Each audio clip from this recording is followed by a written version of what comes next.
Hey, hi, my butterflies. Welcome to my another mini vlog. আজি আমি আহিছো ভীমাশংকৰ জ্যোতিৰ্লিংগলে যেটো পামহিত আছে আমাৰ ঘৰৰ একেবাৰে ওচৰত আৰু শাওনৰ মাহত প্ৰত্যেকবাৰ আহো আৰু ইয়াৰে অকনমান হলেও ভিডিও আপোনালোকৰ লগত শেয়াৰ কৰো আৰু এয়া ভিডিওত বহুত মৰম দিয়ে আশা কৰো আজিও মৰম দিব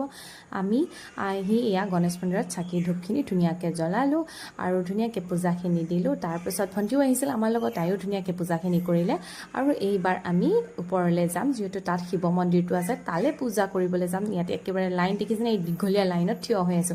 আৰু আমি আহিছিলো 7টা নাবাজুতে আহিছিলো 7টা নাবাজুতে আহিলে তথাপিও দেখিছেনে ইমান দীঘলীয়া লাইন আজি হৰিয়ালি টিচ আছিল একচুয়ালি এটো সানডেৰ ভিডিও মই আজি হে দিম মানে যোৱাকালিৰ ভিডিও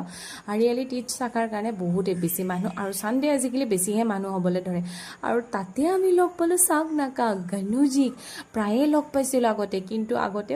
মানে মাউট নাছিল একেবাৰে বনৰীয়া হাতীৰ জাকবোৰ আহিছিল আৰু আমাৰ এনজয় ধীৰ পানী খেলিলে আমি যেতিয়া একেবাৰে সৰু আছিল তেতিয়াৰ পৰা আহো যেটো আমাৰ ঘৰৰ ওচৰতে হয়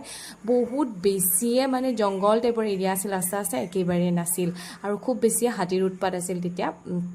আৰু এইখিনিতে আমি ধুনিয়াকে চাকি ধূপখিনি জ্বলালো আৰু এইবাৰ ফাইনালি বাবাৰ ওচৰলে পাম কাৰণ এইখিনি মানে জাগা পোৱা মানে বহুত বেছি শান্তিৰ জাগা এয়া হৈছে 12 নম্বৰ জ্যোতিৰ্লিংগৰ ভিতৰত মানে অন্যতম এক মানে জ্যোতিৰ্লিংগ এইটো হৈছে ষষ্ঠ জ্যোতিৰ্লিংগ মানে 6 নম্বৰ জ্যোতিৰ্লিংগ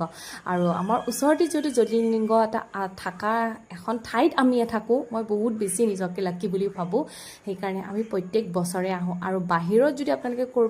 ভ্ৰমণ কৰিবলৈ যাব ওলাইছে তীৰ্থ ভ্ৰমণ ভগৱানৰ ওচৰত এইটো জ্যোতিৰ্লিংগ পূজা নকৰাকে বা ভগৱান এৰ ওচৰত নাহাকে কেতিয়াও আপোনালোকে যাত্ৰা নকৰিব প্লিজ এবাৰ আহিব শাওনৰ মাহত